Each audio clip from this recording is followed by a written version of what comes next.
France 24 et La Première présente.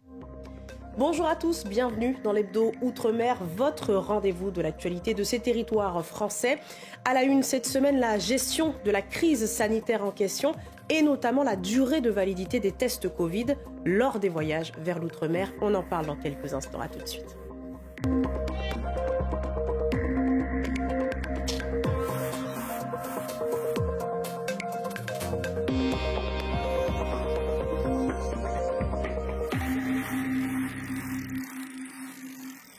Mais d'abord, l'alerte météo en Polynésie. Les îles ont été placées en vigilance rouge pour forte pluie. Les habitants de l'archipel de la Société notamment se sont réveillés les pieds dans l'eau vendredi après d'importantes précipitations provoquant inondations, crues et quelques éboulis. L'ensemble des établissements scolaires ont donc été fermés, toute activité nautique interdite. Un retour au calme précaire en Guadeloupe cette semaine après le démantèlement du piquet de grève à l'entrée du centre hospitalier universitaire lundi. L'accès à l'établissement est libre, mais de nouveaux barrages routiers ont été érigés par les militants opposés au pass vaccinal, faisant craindre une résurgence des tensions dans le territoire. À Mayotte, la lutte contre les violences entre bandes rivales a conduit les autorités à déployer des gendarmes à l'entrée et aux abords du lycée de Kahani, un important dispositif de sécurité pour assurer la rentrée. Aurélien Février, Jaïdi Maoulida. Rentrée sous haute surveillance à Kahani. Une dizaine de gendarmes quadrillent les abords de l'établissement. À l'entrée, c'est fouille obligatoire pour tous les élèves. Alabib est élève de première, originaire de Cavani. Il se satisfait de cette journée de rentrée. C'est la première fois qu'il n'y a plus le baston, ça fait plaisir. Tu penses que ça va durer? Je sais pas, on va voir avec le temps. Il s'interdit tout déplacement seul dans l'établissement. C'est le cas pour la grande majorité des élèves, à l'image de Rabia. Et même si le lycée est en demi-jauge depuis aujourd'hui, elle ne veut surtout pas se retrouver seule. J'ose pas être toute seule parce que j'ai trop peur que les bandes de groupes là, ils viennent m'attraper et me raquettent. Du côté des enseignants, on ne se fait pas d'illusions. Alors que les premières épreuves du bac sont prévues en mars prochain. On sait surtout que les gendarmes ne peuvent pas être aussi nombreux en permanence dans l'établissement. Nos élèves ont eu la moitié des heures de cours qu'ils auraient dû avoir pour une épreuve qui est nationale. Donc là, il y a une totale rupture d'égalité. En attendant la prochaine vague de violence que tout le monde redoute au lycée, comme si elle était déjà prévue. On en vient à cette agression d'un parlementaire devant son domicile à Saint-Pierre-et-Miquelon. C'était en marge d'un rassemblement anti-pass vaccinal lundi. Stéphane Claireau a été la cible de projectiles lancés par certains manifestants. Le député de la majorité a indiqué qu'il porterait plainte. On commençait à me lancer du gouément à la figure. Ça ressemblait à une lapidation, pas du gouément. Ma femme est venue me rejoindre sur le perron de la maison. Il y a un galet à 5 cm près, un galet qui nous est passé juste à côté de la figure. Il y en a un qui est venu m'arracher le masque que j'avais sur la figure en me disant le virus n'existe pas. C'était des insultes, c'était des invectives. Et vous avez en face de vous des personnes que normalement vous connaissez et dont le visage est tellement déformé par la haine que vous arrivez à presque plus les reconnaître. Le spectacle est toujours saisissant. Voilà déjà 3 semaines que le piton de la Fournaise est en éruption, 23 jours plus exactement. Et selon l'Observatoire volcanologique de la Réunion, ça n'est pas prêt de s'arrêter. Rahabia Issa et Laurent Perrier. Ces images sont spectaculaires. Comme à chaque fois, l'éruption volcanique du piton de la Fournaise ne cesse de nous surprendre. Une coulée qui a débuté le 22 décembre et qui se poursuit encore aujourd'hui avec une intensité stable. Le cône éruptif est désormais formé. Depuis le début de l'année, des débordements de lave sont observés et proviennent du tunnel de lave. Cela se produit plusieurs fois par jour, ce qui est exceptionnel. Hier et avant-hier, les volcanologues ont observé un nombre élevé de séismes, 12 sur les 24 dernières heures. Une hausse qui témoigne qu'il y a un changement plus profond du niveau de la mer. Des changements de pression qui peuvent impacter sur la production du magma. Les conditions météorologiques n'étant pas bonnes, cela ne permet pas de voir le spectacle au plus près et la température avoisine les 10 degrés avec de l'humidité et du vent. Les dernières mesures satellites ont montré un débit de 4 mètres cubes par seconde, une intensité bien plus faible qu'en 2007.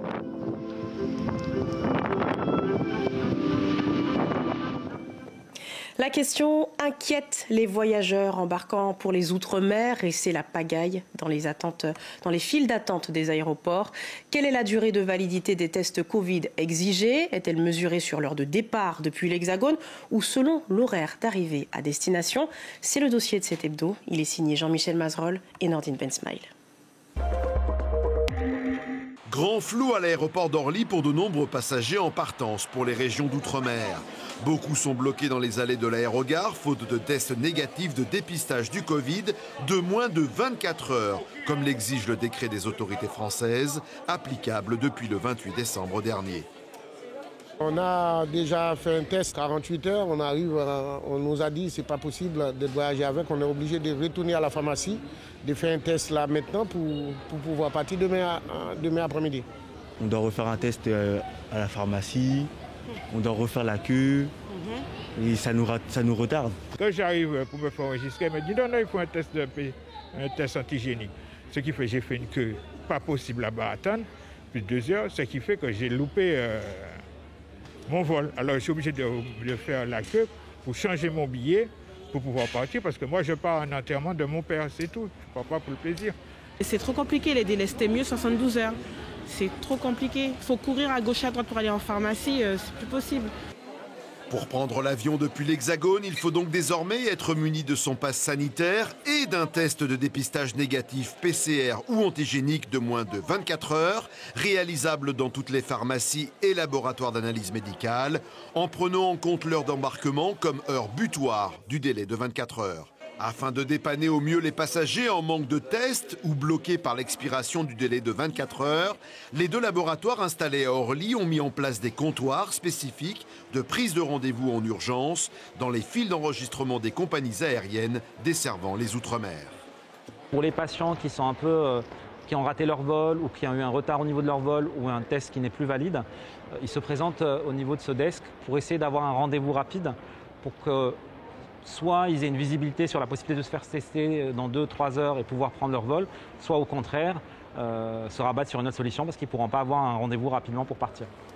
Attention, contrairement aux rumeurs circulant sur les réseaux sociaux, le temps de vol ou délai de route n'est pas pris en compte dans les calculs des 24 heures. Quant au retour en hexagone depuis la Guadeloupe, la Guyane, la Martinique et la Réunion, pas de test PCR ni antigénique exigé à l'arrivée en métropole pour les seuls voyageurs possédant un schéma vaccinal complet. Pour lui, en revanche, aucun nuage à l'horizon. Hugues Jurion se prépare à faire le tour du monde en 4 mois. Et à bord de son avion, petit oiseau de collection qu'il a lui-même construit, un rêve bleu que le Calédonien compte bien voir aboutir du haut de ses quelques printemps. Lizzie Carboni et Louis Perrin. À 82 ans, Hugues Jurion n'a rien perdu de son charisme d'aviateur.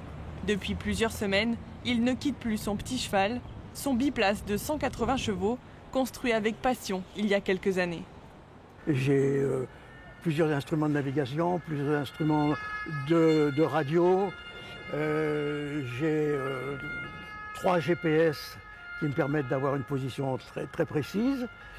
Et cet avion a la capacité de voler dans les nuages, c'est-à-dire sans visibilité. Le pilote se lance dans un nouveau périple autour du monde. Il mettra d'abord le cap sur l'Australie, puis l'Asie, la Russie ou encore les pays arabes, avant un arrêt temporaire en France. Je rejoins des amis qui ont le même type d'avion que moi. On vole ensemble pour aller jusqu'à un événement aux États-Unis qui est fameux dans le monde entier, c'est l'événement de Oshkosh. C'est une fête aérienne la plus extraordinaire qui existe depuis bien longtemps. On y suis déjà allé une fois, mais là, on y va tous ensemble. Avec plus de 19 000 heures de vol au compteur, cet ancien aviateur de l'armée, puis d'Air Calin, ne connaît pas le mot retraite. En 2014, puis en 2017, il parcourt déjà le monde en solo, à bord de son fidèle compagnon. J'étais au Bangladesh. Et j'avais été accueilli par les élèves d'une école de pilotage. C'était gentil.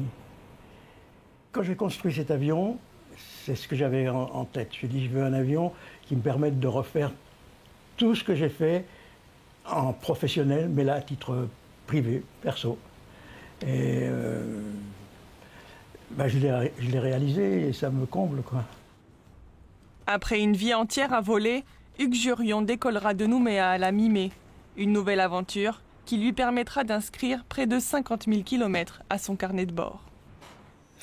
Enfin, on embarque en Polynésie pour une escapade dans le lagon de Manihi. C'est là que nos 2 jeunes guides pratiquent la pêche au pahua, les bénitiers, une tradition transmise de père en fils, Kaline Liénard et Vito Tapao. La pêche au pahua, Heimana et Morino en connaissent un rayon. Ils partent rejoindre leur grand-père qui leur a transmis son savoir-faire et ses techniques secrètes. Et c'est parti, direction le lagon en face de l'aéroport. Ici, l'avantage est de taille, les coquillages sont à la portée de tous les âges. Les gens ils pêchent beaucoup le pahua à Manihi. Quand ils veulent faire du maltraité, ils viennent chercher du pahua ou bien pahua tailleur, c'est là qu'ils vont venir. Certains pahuas sont coriaces et ils s'accrochent à leur corail. Mais les jeunes garçons savent en découdre avec les plus vivaces, car chacun a son outil de prédilection. L'un préfère le couteau, l'autre est plus à l'aise au tournevis. C'est dur de les retirer des coraux. Des fois, oui, des fois, il y en a.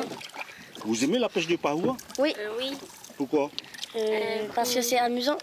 Non, c'est manger. Vous aimez manger ça? Oui, avec le citron. Le quota de pahua pour le repas atteint, place à la pêche au fa. Pour cela, il faut une cage remplie de nourriture pour appâter les poissons. Obligé de retirer tous les jours. Pourquoi?